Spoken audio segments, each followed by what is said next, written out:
A'udzubillahi minasyaitonirrajim. Bismillahirrahmanirrahim. Assalamualaikum warahmatullahi wabarakatuh. Sahabat beriman dimanapun Anda berada, pada video kali ini kita akan membagikan tentang golongan yang selalu didoakan oleh malaikat. Nah, pertanyaan selanjutnya, apakah kita termasuk orang-orang yang akan selalu didoakan oleh malaikat? Karena doa malaikat kepada Allah Subhanahu wa taala juga adalah doa yang sangat-sangat ampuh untuk diijabah. Nah, berikut ini sahabat beriman, saya akan memaparkan golongan-golongan yang selalu didoakan oleh malaikat, ya.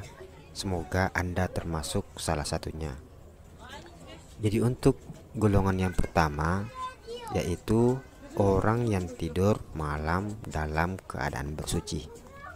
Jadi Rasulullah Shallallahu Alaihi Wasallam bersabda, apabila seseorang tidur dalam keadaan bersuci, maka malaikat berkata, ya Allah, ampunilah dosanya karena dia tidur dalam keadaan bersuci. Hadis riwayat Ahmad dan Ibnu Majah. Maksud dari bersuci di sini adalah bebas dari najis, ya, terutama untuk yang suami istri. Jadi ketika Anda sudah melakukan hubungan suami istri, usahakan Anda tetap suci sebelum Anda tidur. Caranya bagaimana? Caranya gampang sahabat semua. Cukup kita berwudu, setelah berwudu Anda boleh tidur.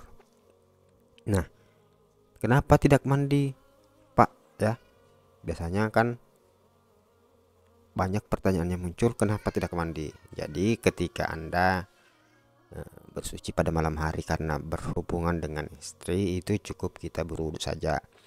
Bagaimana jika jam 2 malam? Apakah harus mandi malam juga? Ya tentu tidak ya sahabat semua. Jadi cukup berwudu saja, setelah itu kita tidur. Nah, golongan yang kedua adalah orang yang duduk di tempat setelah melaksanakan sholat. Jadi Rasulullah Shallallahu Alaihi Wasallam bersabda, barang siapa yang sholat kemudian duduk di tempatnya sampai ia berzikir kepada Allah Subhanahu wa taala, maka malaikat akan mendoakannya dengan doa, ya Allah, dia yang Allah rahmati, rahmatilah dia. Hadis riwayat Abu Daud dan Tirmizi. Nah, golongan yang ketiga yaitu seseorang yang menjenguk orang sakit. Jadi Rasulullah Shallallahu Alaihi Wasallam bersabda, barang siapa yang menjenguk orang sakit, maka malaikat akan berkata, semoga engkau baik dan semoga engkau mendapat keberkahan dan kunjunganmu ini. Hadis ini diriwayatkan oleh Muslim, ya. Jadi untuk sahabat semua, memang kalau dilihat pekerjaan menjenguk orang yang sakit itu adalah sangat-sangat gampang, tetapi juga manfaatnya juga luar biasa terhadap kita, karena ketika kita melakukannya, malaikat senantiasa selalu mendoakan kita. Nah, untuk golongan yang keempat yaitu orang yang berada di saf barisan depan ketika sholat berjamaah. Jadi baginda Rasulullah Nabi besar Muhammad Shallallahu Alaihi Wasallam bersabda, sesungguhnya Allah dan para malaikatnya bersolawat kepada orang-orang yang berada di saf barisan depan. Hadis ini diriwayatkan oleh Abu Daud dan Nasai. Nah, untuk golongan yang kelima yaitu orang yang mengucapkan amin setelah imam membaca Al-Fatihah. Nah, Rasulullah Shallallahu Alaihi Wasallam bersabda, apabila imam mengucapkan amin, maka ucapkanlah amin. Barang siapa yang ucapan aminnya bertepatan dengan ucapan amin para malaikat, maka dosa-dosanya yang telah lalu akan diampuni. Dan hadis ini diriwayatkan oleh Bukhari dan Muslim. Nah, untuk golongan yang keenam, orang yang selalu didoakan oleh malaikat yaitu orang yang tidak membiarkan saf kosong ketika sholat berjamaah. Nah, Rasulullah Shallallahu Alaihi Wasallam bersabda, barang siapa yang mengisi saf yang kosong, maka Allah akan mengangkat derajatnya dan malaikat akan mendoakannya. Nah, hadis ini diriwayatkan oleh Imam Ahmad dan Ibnu Majah, ya. Jadi usahakan kalau yang paling datang belakangan langsung isi saf-saf yang terlihat kosong, ya sahabatku semua. supaya Anda termasuk golongan yang selalu didoakan juga oleh malaikat. Nah, untuk golongan yang ketujuh adalah orang yang duduk menunggu waktu sholat. Nah, Rasulullah Shallallahu Alaihi Wasallam bersabda, tidak seorang muslim duduk menunggu sholat tanpa ada sholat lain yang menghalangi, kecuali para malaikat akan mendoakan dengan doa, ya Allah ampunilah dia, ya Allah rahmatilah dia.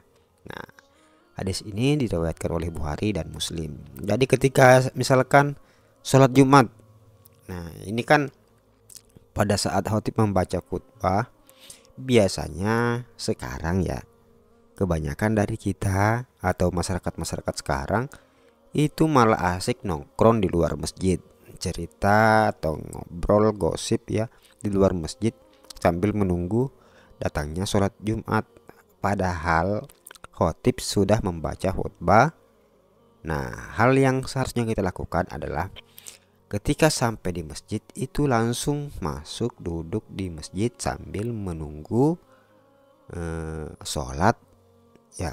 Boleh sholat Jumat, sholat apa saja ya, sholat 5 waktu lainnya. Nah, itu sangat bagus untuk diri kita, karena ketika kita melakukan hal seperti itu kita selalu didoakan oleh malaikat. Nah, orang berikutnya yaitu orang yang bersedekah setiap pagi. Jarang yang bisa melakukan ini sahabat semua, tetapi ketika Anda ingin melakukannya ya, ini sebenarnya sangat gampang. Bersedekah itu bukan cuma kepada manusia saja, tetapi kepada seluruh makhluk Allah itu sudah kita bersedekah ya. Bersedekah bukan hanya berupa materi, tetapi dengan senyuman, dengan pertolongan kita kepada orang lain tanpa menggunakan uang atau sebagainya, itu juga bisa kita lakukan sedekah ya. Jadi bersedekah bukan hanya uang. Nah, contoh kecil bersedekah supaya Anda bisa melakukannya ya, supaya Anda bisa termasuk orang-orang yang didoakan oleh malaikat. Jadi sahabatku semua, cukup lakukan amalan kecil ini.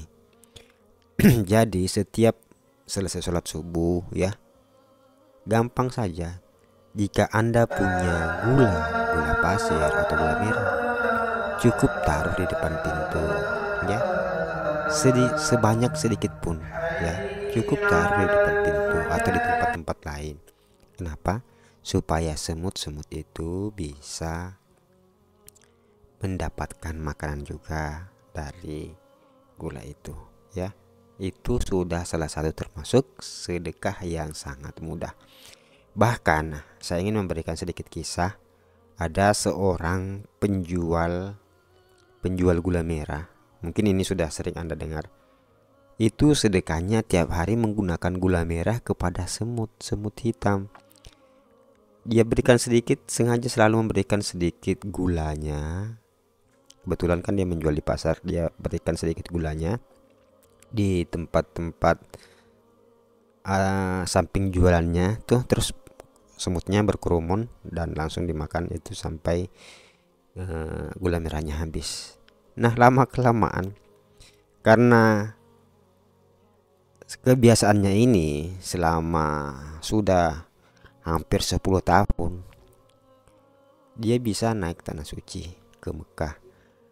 Nah, orang ini bukan mengatakan bukan karena saya ada uang, tapi karena saya selalu melakukan sedekah setiap hari di pagi hari ya.